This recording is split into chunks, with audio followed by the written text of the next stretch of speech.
Efforts to reduce toxic gas emissions across the country were dealt a setback this month when the White House granted exemptions to new clean air rules for dozens of commercial facilities. Public health experts say the move threatens the health of nearby communities, but the White House is claiming it's necessary to protect national security.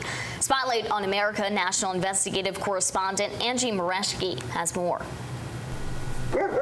An estimated 13 million people nationwide live within 5 miles of commercial sterilization facilities that use ethylene oxide, or ETO, a toxic invisible gas used to sterilize medical equipment. They're all around the country. Marvin Brown, senior attorney at Earth Justice, is worried about the public health implications of pausing these regulations impacting so many people. The effect of this is going to be to put people's health at risk. ETO was classified by the Environmental Protection Agency as a carcinogen nearly a decade ago. It's been linked to multiple cancers, including leukemia, lymphoma, and breast cancer. We are breathing a deadly carcinogen. After years of community outcry about elevated cancer risks, we are sick and we are dying, documented by Spotlight on America, the agency finalized tougher rules in 2024, requiring facilities to reduce ETO emissions by 90%. But now, just over a year later, the White House has granted a 2-year exemption for those new regulations to nearly half of all commercial sterilizers nationwide. Is this unprecedented?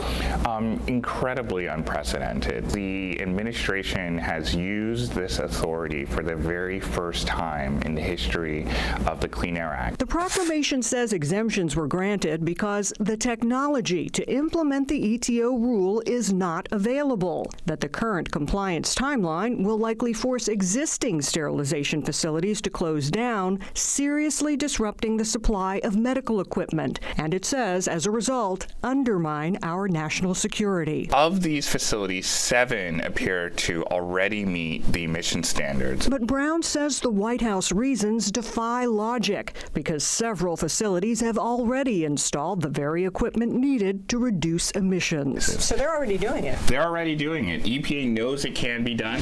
There's also a lingering question about transparency on why these specific exemptions were granted.